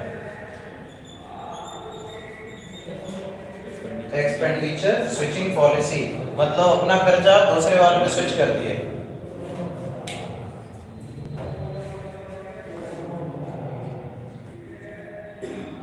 होता है ना, रेस्टोरेंट में बैठ के खाना खा रहे हो तो आपका दोस्त आ गया तो आप वहां पे जाके दिखा देते हो कि ठीक है उससे ले लेना पैसा और आप निकल लेते हो, ठीक है ना। तो एक्सपेंडिचर को अपने स्विच कर दिया आपने, किया हो बहुत बार, ठीक है, डन। अधिमूल्यन लिख लीजिए, अधिमूल्यन लिख लीजिए। जब केंद्रीय बैंक द्वारा, जब केंद्रीय बैंक द्वारा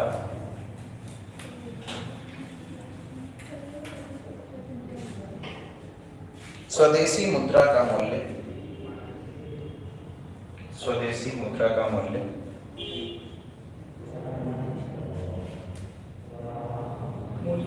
विदेशी मुद्राओं की टोकरी,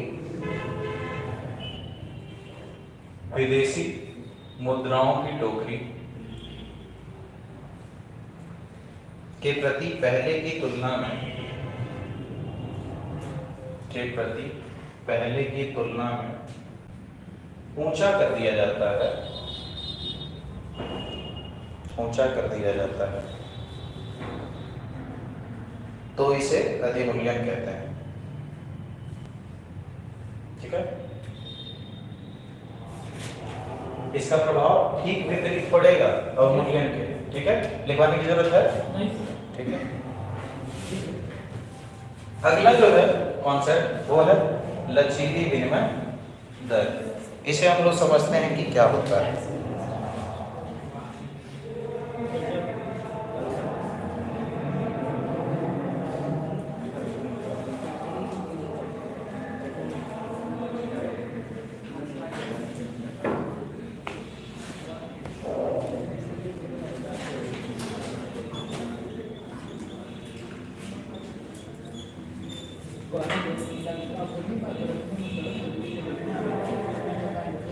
मार्केट के द्वारा ये कंट्रोल किया जाता है। ठीक है ना, लचीली विनिमय दर आपको देख के टॉपिक से पता चल रहा होगा ये फिक्स्ड नहीं है। ठीक है ना, ये डिफरेंट अर्थव्यवस्थाओं के साथ जो आप ट्रेड एंड कॉमर्स कर रहे हो तो उनके एक्सचेंज रेट के ऊपर डिपेंड करता है। सपोज दैट अमेरिका के साथ आप ट्रेड एंड कॉमर्स कर रहे हो तो आपको डिफरेंट एक्सचेंज रेट पड़ेगा, रशिया के साथ कर रहे हो तो डिफरेंट, समझ लो जैसा आप सेटलमेंट कर रहे हो। इसी सिलसिले में क्या है, फ्री ट्रेड एग्रीमेंट्स वगैरह होते हैं, दो नेशन आपस में क्या बात करते हैं कि आप हमारे यहाँ इंपोर्ट करो, हम ड्यूटी नहीं लगाएंगे, हम आपके यहाँ इंपोर्ट करेंगे, आप ड्यूटी मत लगाओ। फेयर कंपटीशन होने दो, जनता को डिसाइड करने दो कि उसे क्या चाहिए और क्या नहीं चाहिए। आप समझ रहे हो ना, मार्केट को आप फ्रीली छोड़ दिए हो, जब उपभोक्ता है से केवल कंज्यूमर है और कौन है, कंज्यूमर प्रोवाइडर। सप्लाई और डिमांड और सप्लाई के बेसिस पे होता है, मांग और आपूर्ति के बेसिस पे इसको निर्धारित किया जाता है। मांग अधिक होगा, एक्सचेंज रेट की वैल्यू बढ़ जाएगी, जब भी मांग कम होगा एक्सचेंज रेट की वैल्यू घट जाएगी। आपूर्ति अगर जो पर्याप्त मात्रा में हो रही है तो एक्सचेंज रेट बैलेंस रहेगा, आपूर्ति में कमी आ रही है एक्सचेंज रेट में भी कमी आएगी, मतलब कि एक्सचेंज रेट बढ़ जाएगा। आप समझ रहे हो ना, तो आपको इस तरीके से समझना है, ये मार्केट के ऊपर से कंप्लीटली डिपेंड होता है, ये फिक्स्ड नहीं होता है, परिवर्तन होता है। इसमें क्या होता है, मार्केट में सट्टा होने की बहुत ज्यादा संभावनाएं होती है क्योंकि कंप्लीटली मार्केट मैकेनिज्म है। ठीक है ना, व्यापार चक्र का फायदा हमेशा स्पेकुलेटर यानी कि सट्टेबाज उठाते हैं, जब भी व्यापार चक्र में नुकसान होते रहता है। ठीक है, ऐसे ये सट्टेबाज क्या करते हैं, जब कोई जो अर्थव्यवस्था डूब रही है उसको और डुबा देते हैं, जो अर्थव्यवस्था बढ़ रही है उसको और बढ़ा देते हैं। तो इनका ना एक तरह से नेगेटिव ही प्ले रोल मान लो, आप समझ रहे हो ना। तो इसमें सट्टेबाजी होती है क्योंकि जो भी चीज है जो फिक्स नहीं है, ठीक है ना, जो भी चीज आपके अर्थव्यवस्था में फिक्स नहीं है उसमें स्पेकुलेशन होने की संभावनाएं बढ़ जाती है। ठीक है ना, ज्यादा हो जाती है। उसके बाद क्या होती है, इसमें हेजिंग की आवश्यकता होती है क्योंकि ये कंप्लीटली केंद्रीय बैंक के कंट्रोल में नहीं है। तो जाहिर सी बात है आपको अपने अर्थव्यवस्था को अगर जो सुचारू रूप से सुरक्षित रखना है तो उसमें आपको क्या करना पड़ेगा, हेजिंग करना पड़ेगा। अगर जो भी आर्थिक संकट है उनसे बचने के लिए आपको विभिन्न कानून को तैयार रखना पड़ेगा। आप समझ रहे हो ना, क्योंकि आप कंप्लीटली मार्केट के ऊपर डिपेंड है। अब क्या हुआ था 1929 में मंदी के दौर के दौरान सारे के सारे कंट्रीज मार्केट मैकेनिज्म के ऊपर डिपेंड हो गए थे, मार्केट कोलैप्स कर गया, पूरा का पूरा वेस्टर्न सिविलाइजेशन कोलैप्स करने के कगार पे आ गया था, खत्म होने के कगार पे आ गया था। जॉन मेनार्ड केन्स और ऑस्कर वेल्ज ये सारे जो फिलोसोफर थे सामने आए, उपाय बताएं, तब जाकर के ये लोग बताएं कि सिर्फ अगर जो आप मार्केट के ऊपर डिपेंड होते रहते हो तो मार्केट तो सर बेसिकली प्रॉफिट मेकिंग चीज है, उसकी कभी भी किसी से इमोशनल अटैचमेंट तो है नहीं। समझ लो, अपना आर्थिक कल्याण के बारे में नहीं सोचना, हमें क्या करना है, उत्पादन करना है और देश में रोजगार का सृजन करना है। सीधे हमें प्रॉफिट कमाना है, हमें कोई मतलब नहीं है, मानव संसाधन मिलेगा, हम उसको रोजगार प्रदान करेंगे, उत्पादन बढ़ाएंगे। समझ लो ना, डेफिनेटली एक सिविलियन की अगर जो आप बात करोगे देशभक्ति उसके अंदर उतना नहीं रहता। सबसे पहला इंपॉर्टेंस वो खुद रहता है, दूसरा इंपॉर्टेंस अगर जो थोड़ा थोड़ा बच जाएगा तो उसके बीवी बच्चे रहते हैं, तीसरा इंपॉर्टेंस और बच जाएगा तो फिर मम्मी पापा को ध्यान देगा, और उसके बाद society, country, basically country, society, humanity, ये सारी चीजें हमारे एजुकेशन सिस्टम में बहुत ही कम है। ठीक है ना, जो कि एथिक्स और इंटीग्रिटी की बात हम लोग करते हैं, तो ये सारी चीजें हैं। ठीक है, तो लचीली विनिमय दर को हम लोग लिख लेते हैं, लचीली विनिमय दर लिख लेते हैं। विदेशी मुद्रा की, विदेशी मुद्रा की, विदेशी मुद्रा की विनिमय दर विदेशी मुद्रा की विनिमय दर उसकी मांग और आपूर्ति से निर्धारित होती है। उसकी मांग और आपूर्ति से निर्धारित होती है। विदेशी मुद्रा की विनिमय दर उसकी मांग और आपूर्ति से निर्धारित होती है। दूसरा पॉइंट देख लीजिए, केंद्रीय बैंक की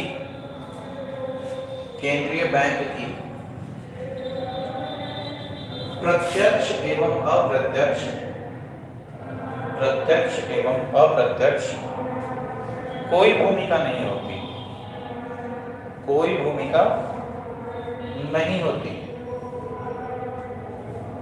यह परिवर्तनशील होते हैं। तीसरा पॉइंट है, यह परिवर्तनशील होते हैं, यह परिवर्तनशील होते हैं।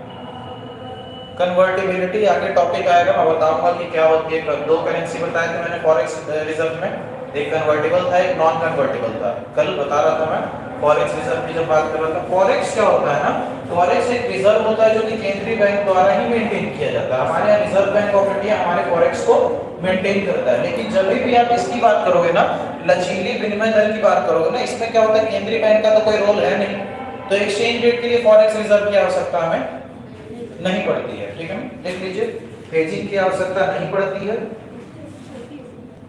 हेजिंग की आवश्यकता नहीं पड़ती। क्या हो, नहीं, हेजिंग की आवश्यकता इसमें पड़ती है, सॉरी नहीं बोला क्या, सॉरी, हेजिंग की आवश्यकता पड़ती है। हेजिंग तो करना ही पड़ेगा, ठीक है ना, क्योंकि अब मार्केट मैकेनिज्म के ऊपर ऑर्गेनाइज्ड हो। कभी भी ऐसी आर्थिक संकट आ गई, मंदी का दौर आ गया, मार्केट कोलैप्स, आपकी अर्थव्यवस्था भी गई, समझ रहे हो ना, तो इसलिए हेजिंग की आवश्यकता पड़ेगी। व्यापार घाटे या अधिशेष अपने आप समाप्त हो जाते हैं। व्यापार घाटे या अधिशेष अपने आप समाप्त हो जाते हैं।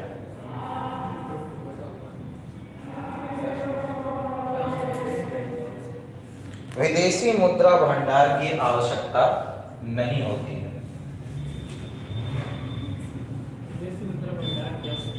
नहीं होती है। विदेशी मुद्रा भंडार की आवश्यकता, फॉरेक्स रिजर्व की आवश्यकता नहीं होती है।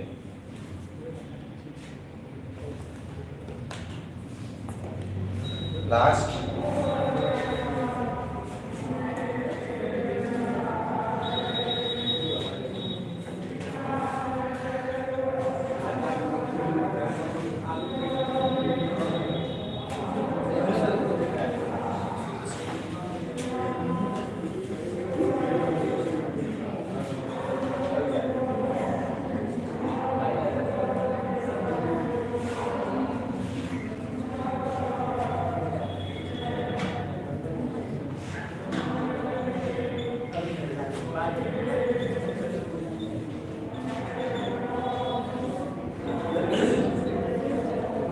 स्थिर समझ में आप लोग, किसी भी अर्थव्यवस्था के अंदर केंद्रीय बैंक कंट्रोल करता है तो स्थिर रखता है। जब मार्केट द्वारा कंट्रोल किया जाएगा तो उसमें हमेशा फ्लक्चुएशंस आएंगी, मतलब कि उसमें परिवर्तनशीलता बनी रहेगी। जब भी आप भारतीय अर्थव्यवस्था की आप बात करोगे, ठीक है ना, तो हमारे यहाँ 1990 के पहले जो प्रणाली इस्तेमाल की जाती थी वो क्या थी, स्थिर टाइप की थी, ठीक है ना। हम लोग एक्सचेंज रेट को सेंट्रल बैंक के द्वारा ही कंट्रोल करते थे। 1990s के बाद किसकी देन थी, our respected prime minister Manmohan Singh ji की देन है, जो इतने सारे इकोनॉमिक रिफॉर्म्स हमारे देश में आए, ठीक है ना। हमारे बहुत मुख्य प्रधानमंत्री में से एक है मनमोहन सिंह, ठीक है ना। उन्होंने क्या किया था, एलपीजी डिजाइन को स्ट्रिक्टली फॉलो करवाया था इंडिया में, क्योंकि अगर जो उस समय वो स्टेप्स नहीं लिए जाते तो इंडिया जिस मुकाम पे अभी है वो नहीं रहता। हो सकता है हमारी स्थिति पाकिस्तान और श्रीलंका की तरह होती, क्योंकि क्या है, जैसे ही मनमोहन सिंह जी ने एलपीजी को बहुत ज्यादा महत्व दिया, लिबरलाइजेशन, प्राइवेटाइजेशन, ग्लोबलाइजेशन, इसमें क्या हुआ, हम लोगों ने सबसे पहले चीज जो मैनेज की थी वो एक्सचेंज रेट ही था, ठीक है ना। हम लोगों ने कहा चलो ठीक है, इसको हम लोग क्या करेंगे, मार्केट के ऊपर छोड़ देंगे। लेकिन जब भी ऐसी आपातकाल की स्थिति उत्पन्न होगी, ऐसे समय पे क्या सरकार और केंद्रीय बैंक अपने नीतियों के द्वारा, राजकोषीय नीतियों के द्वारा, मौद्रिक नीतियों के द्वारा क्या उसमें बदलाव करके फिर अर्थव्यवस्था को संतुलित कर देगी। एक ग्राफ के थ्रू हम लोग समझते हैं।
स्नेक इन द टनल, ठीक है ना।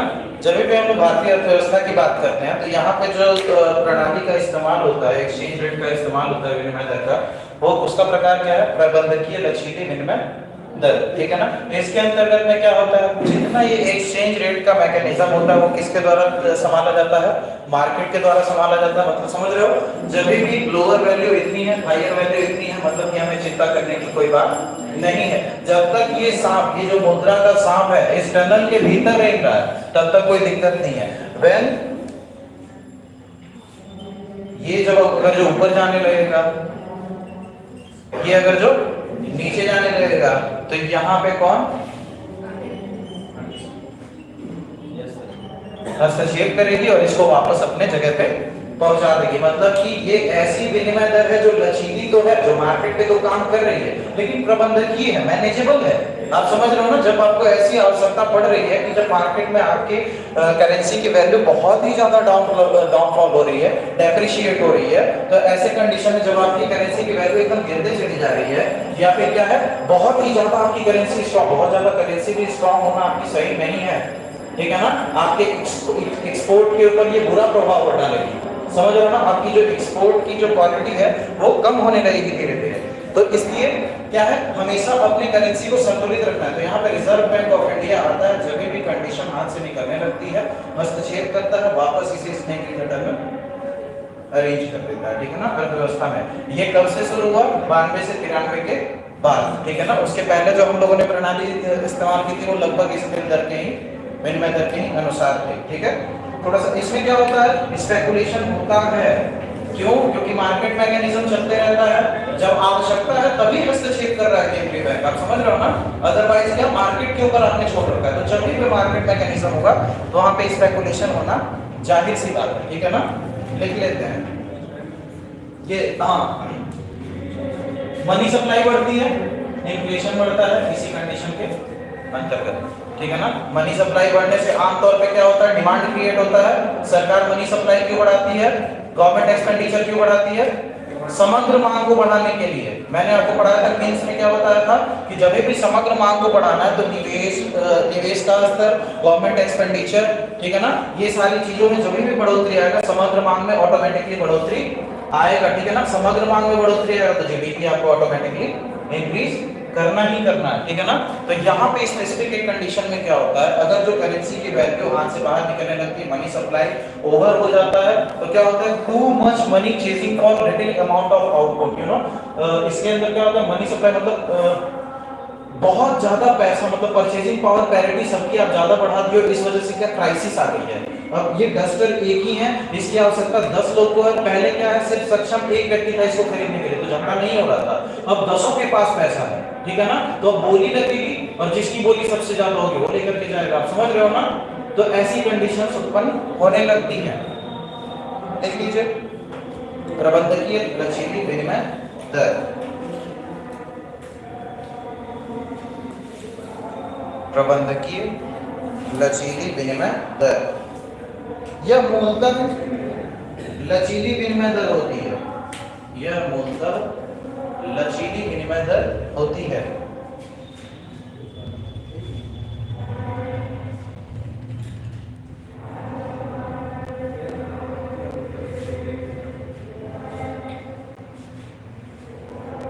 लेकिन समय समय पर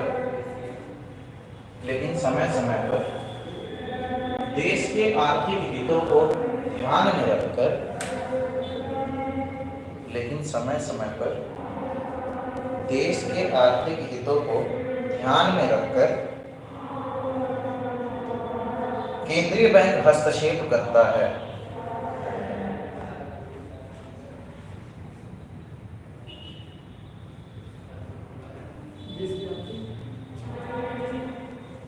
कहाँ छुपा? केंद्रीय बैंक समय समय पर देश के आर्थिक हितों को ध्यान में रखकर, समय समय पर देश के आर्थिक हितों को ध्यान में रखकर केंद्रीय बैंक हस्तक्षेप करती है। ठीक है, भारत में यही प्रणाली प्रचलन में है, भारत में यही प्रणाली प्रचलन में है। इस प्रणाली में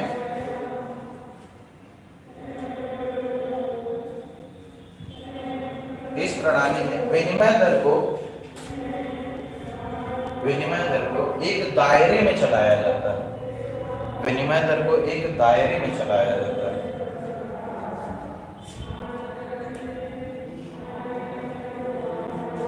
इसे स्नेक इन द टनल भी कहते हैं, यहां लिखा हुआ, इसे स्नेक इन द टनल भी, स्नेक सांप, ये समझ में नहीं आ रहा है, क्या बना है बना है।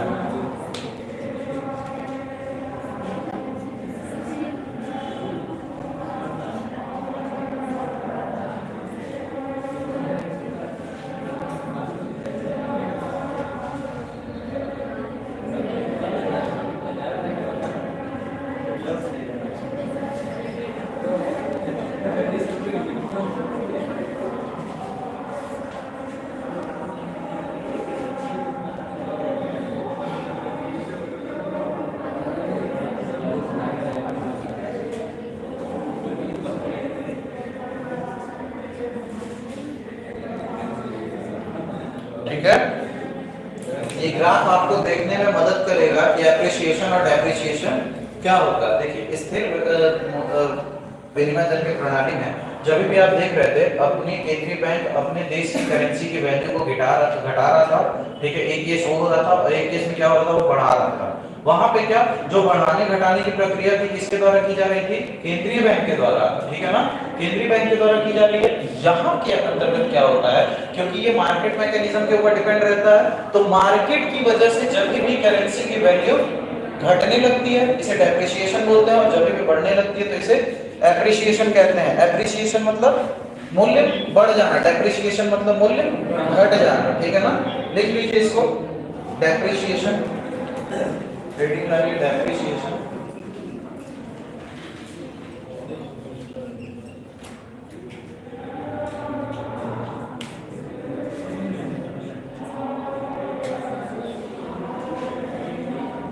एप्रिसिएशन डेप्रिसिएशन उसी तरीके से काम करता है जिस तरह से डिवैल्यूएशन और रीवैल्यूएशन। ठीक है ना, तो बहुत ज्यादा परेशान होने की जरूरत नहीं, दोनों लगभग सेम ही चीज है।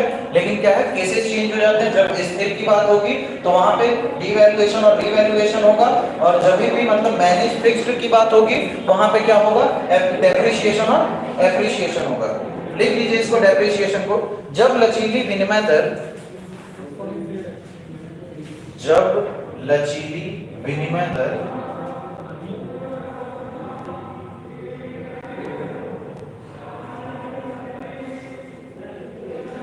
प्रणाली के अंतर्गत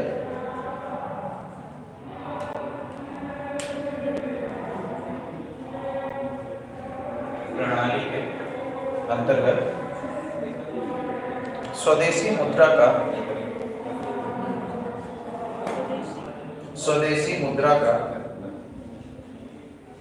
मूल्य विदेशी मुद्रा स्वदेशी मुद्रा का मूल्य विदेशी मुद्रा की टोकरी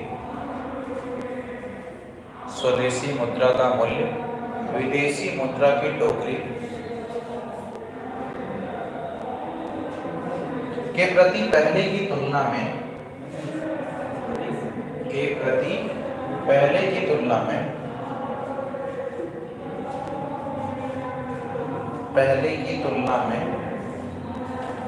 अपने आप कम हो जाता है तो इसे डेप्रिसिएशन कहते हैं। ठीक है, डेप्रिसिएशन है वाइस वर्सा कर लेना, उल्टा कर लेना, ठीक है ना, जो है जस्ट अपोजिट। अगला जो टॉपिक है हम लोग को जो पढ़ना है वो क्या है, effective exchange rate.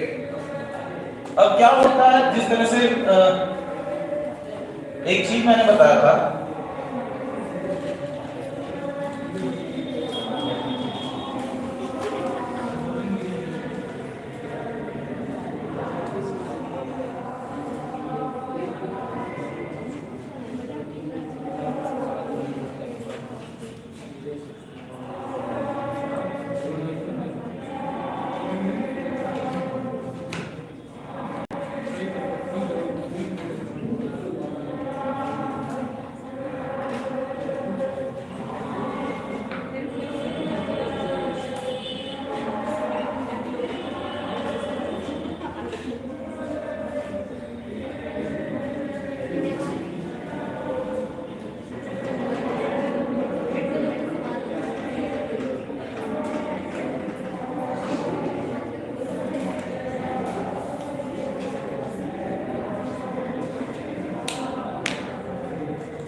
Yes, please.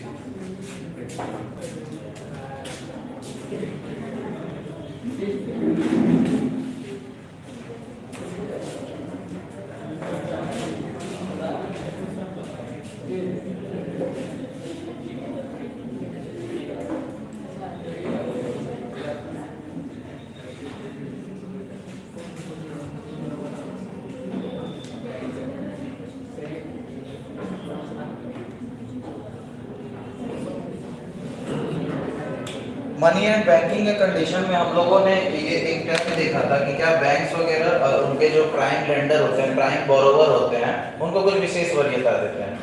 वित्त क्षेत्र के अंतर्गत में हम लोगों ने जाना था कि कंपनियों के जो विशेष निवेशक होते हैं उन्हें विशेष वरीयता मिलती है। ठीक है ना, ऐसा कोई भी व्यक्ति जो आपको सपोर्ट कर रहा है हमेशा, वो हमेशा आपका खास होगा। ठीक है ना, इसी तरह देश की अर्थव्यवस्थाओं की जो हम लोग बात करेंगे तो देश में अर्थव्यवस्था में कुछ स्पेसिफिक निवेशक होते हैं। जैसे यूके के मामले में आप मान लोगे तो रतन टाटा बहुत इंपॉर्टेंट हो जाएंगे, क्योंकि मेन मैन्युफैक्चरिंग 2 हब थे, उनको उन्होंने सेव किया था। समझ रहे हो? तो यूके के मामले में यूके की अर्थव्यवस्था के लिए रतन टाटा बहुत स्पेशल। हमारे मामले में अभी मान लो हमारे यहाँ क्या है, हम लोग क्या काम कर रहे हैं कि हमें 2030 तक अपने आप को एकदम कार्बन फ्री कंट्री कर देना है। कार्बन फ्री कंट्री करने के लिए हमको सबसे पहले क्या करना पड़ेगा, जितनी हमारी यातायात ट्रांसपोर्टेशन वाले सिस्टम है इनको क्या हमें कार्बन फ्री करना पड़ेगा। मतलब कि वो इस ऊर्जा का इस्तेमाल करे जो कि रिन्यूएबल हो।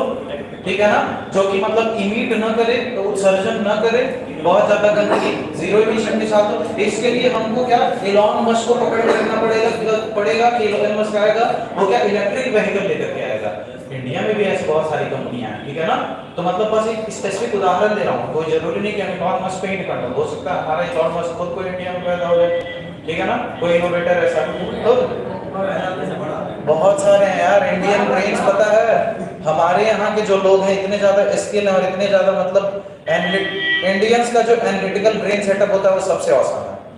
ठीक है ना, अगर जो आप इसकी बात करोगे ना तो लेकिन वो गलत जगह लगता है।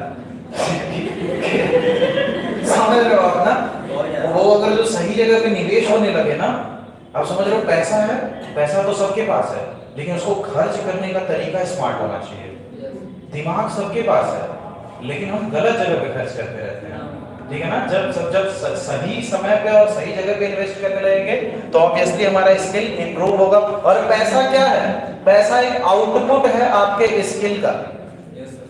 जितनी आपकी सक्षमता है उसके हिसाब से आउटपुट है। आपने आधे घंटे मोबाइल की बैटरी चार्ज की तो वो आधे ही घंटे चलेगा, समझ रहे हो ना। जितना चार्ज करोगे उतना ही भागेगा। इफेक्टिव एक्सचेंज रेट हम लोग देख लेते हैं, ये सारी चीजें देश दुनिया की बातें हैं, ठीक है ना। नॉवेल्स वगैरह पढ़ो आप लोग, एक सेपियंस करके है नॉवेल, ठीक है ना, उसको पढ़िए। वो brief history of human kind, ठीक है ना, स्टार्टिंग से लेके बिग बैंग थ्योरी से लेकर के अभी तक जो हो रहा है वो पूरा एक बुक में करके दे दिया है, ठीक है ना। सेपियंस करके बुक है, ठीक है। मैं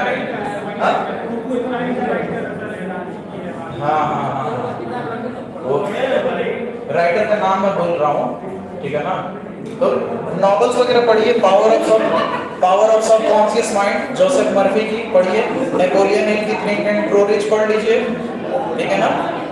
तो ये सारी बुक्स आपको काम आएगी। इफेक्टिव एक्सचेंज रेट बेसिकली क्या होता है? ये इफेक्टिव एक्सचेंज रेट में क्या होता है? किसी भी देश के जो एक मुख्य व्यापारिक साझेदार होते हैं उन्हें विशेष वरीयता दिया जाता है एक्सचेंज रेट के अंतर्गत। इसमें दो तरह की इफेक्ट रेट आती है। पहला होता है नॉमिनल और दूसरा होता है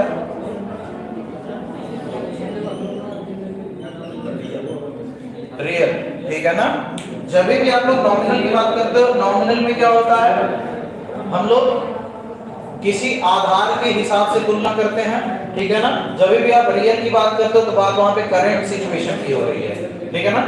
तो ये होता है इफेक्टिव एक्सचेंज रेट के अंतर्गत में, ठीक है। इसमें क्या है, जो बास्केट ऑफ करेंसीज यूज करी जाती हैं वो 6 और 36 की होती है। दो केसेस होते हैं, ठीक है ना। नोट्स में जब आपको अवेल करवाऊंगा तो वहां पे पता चलेगा आपको, ठीक है। ये विशेष तरीके का एक विनिमय दर होता है जो कि एक राष्ट्र अपने मुख्य व्यापारिक साझेदार के साथ शेयर करता है। ये दो तरीके से होता है, नॉमिनल इफेक्टिव एक्सचेंज रेट और क्या है, real effective exchange rate. Nominal वाले में क्या है, मुद्रा स्फीति को ध्यान में रखा जाता है, लेकिन क्या है, रियल वाले में मुद्रा स्फीति को ध्यान में नहीं रखा जाता है।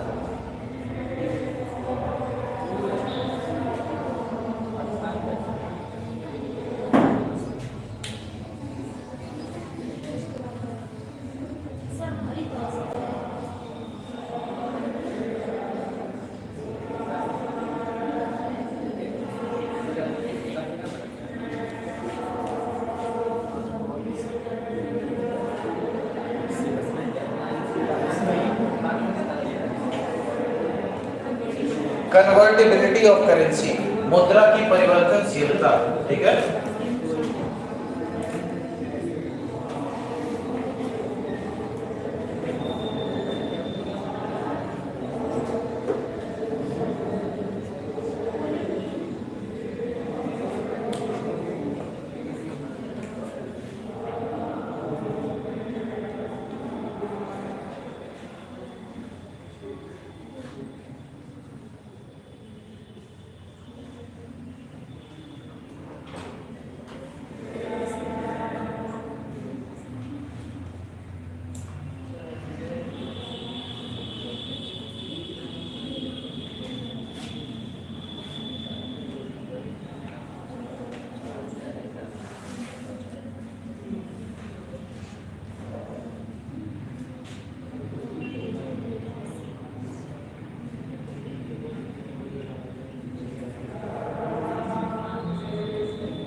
देखिए कन्वर्टिबिलिटी, मतलब इससे साफ पता चल रहा होगा परिवर्तन होने की बात हो रही है, मतलब कि आप जो है अपनी करेंसी को आसानी से दूसरे करेंसी में परिवर्तित कर सकते हो, आपकी सरकार ये छूट दे रही है, ठीक है ना। कन्वर्टिबिलिटी ऑफ करेंसी मैंने बताया था जब मैं फॉरेक्स रिजर्व के बारे में बात कर रहा था, दो टाइप की वहां पे क्या एसेट्स हैं, क्या है, एक कन्वर्टेबल है जिनको आप आसानी से किसी भी मुद्रा में परिवर्तित कर सकते हो। सपोज दैट कुछ बॉन्ड्स वगैरह रहते हैं, जैसे कि ये मसाला बॉन्ड है, मसाला बॉन्ड में इन्वेस्टमेंट, उसमें आप निवेश सिर्फ रुपए में ही कर सकते थे, ठीक है ना, रुपी डोमिनेटेड बॉन्ड्स में, ठीक है। लेकिन क्या है कन्वर्टेबल में क्या होता है, आप किसी भी करेंसी के थ्रू वहां पे इन्वेस्टमेंट और ट्रांजैक्शन कर सकते हो। नॉन कन्वर्टेबल के अंतर्गत में क्या है, क्या आपको स्पेसिफिक किसी करेंसी में ट्रेड एंड कॉमर्स करना पड़ेगा, ठीक है ना। इसमें क्या होता है, बैलेंस ऑफ पेमेंट के टाइम में स्वदेशी मुद्रा को बदलने की छूट दी जाती है, किसके द्वारा, सरकार के द्वारा, किसे, जो ट्रांजैक्शन कर रहा है। मैंने दो तरीके के अकाउंट आपको बताए थे, ठीक है ना। एक चीज होता है करेंट अकाउंट, ठीक है ना, चालू खाते के जितने भी ट्रांजैक्शन होते हैं सब के सब कन्वर्टेबल होते हैं, क्योंकि चालू खाते में आप जितने भी ट्रांजैक्शन देखोगे वो trade and commerce, businessman, industrialist, इन लोगों से रिलेटेड होते हैं। तो इनके ट्रांजैक्शन को रोकना मतलब कि आपके देश में ट्रांजैक्शन की मतलब जो कैश फ्लो हो रहा है अंदर बाहर उसको आप बाउंड करोगे तो ये आपके अर्थव्यवस्था के लिए गड़बड़ होगा, तो इसको कंप्लीटली कन्वर्टेबल रखा जाता है। आप किसी भी करेंसी में चाहो कन्वर्टेबल कर करके ट्रेड एंड कॉमर्स कर सकते हो, ठीक है ना। लेकिन कैपिटल अकाउंट में क्या होता है ना, इसमें कुछ डेफिनेट चीजें ही कन्वर्टेबल होती हैं, क्योंकि क्या कैपिटल अकाउंट के थ्रू फॉरेन डायरेक्ट इन्वेस्टमेंट भी आता है। फॉरेन डायरेक्ट इन्वेस्टमेंट में क्या है, अगर जो आप स्पेसिफाइड कर दोगे कि क्या आपको इंडियन करेंसी में ही इन्वेस्ट करनी है तो क्या आपके यहाँ एफडीआई आएगी, नहीं आएगी, क्योंकि उसको स्पेसिफिक किसी शर्त के ऊपर काम करना पड़ता है। समझ रहे हो आप ना, जब भी कंपनियां वर्क करती हैं फ्री हैंड होकर के बेटर वर्क करती हैं, ठीक है ना।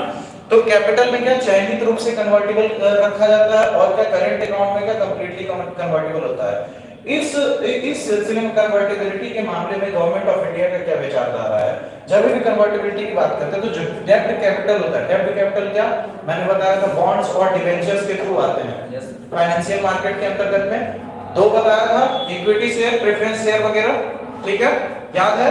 उसमें क्या होता है, डेब्ट कैपिटल किससे आएंगे, बॉन्ड्स और डिबेंचर्स के थ्रू में आएंगे। इक्विटी कैपिटल इक्विटीज के परचेज के थ्रू आएंगे, ठीक है ना। तो गवर्नमेंट ऑफ इंडिया क्या बोलती है, ये जो डेब्ट कैपिटल होता है ना ये बेकार होता है, हमारे लिए फायदेमंद कौन होगा, इक्विटी कैपिटल। अगर जो कोई कंपनी किसी भी कंपनी की इक्विटी खरीद रही है वो हमारे लिए फायदेमंद होगा, हम उसको मालिकाना हक तो दे रहे हैं, ठीक है ना, परंतु वो हमारे लिए कंपनी भी हमारी रहेगी, हमारे पास पैसे भी आ गए, हम उत्पादन भी कर लेंगे, आप समझ लो ना।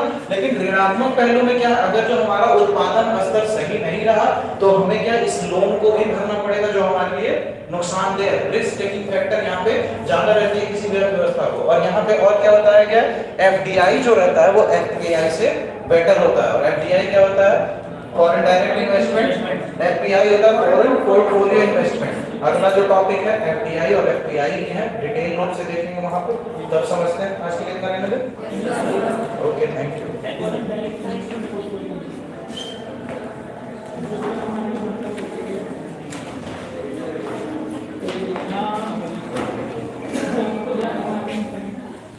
पोर्टफोलियो क्या बोल रहे हैं,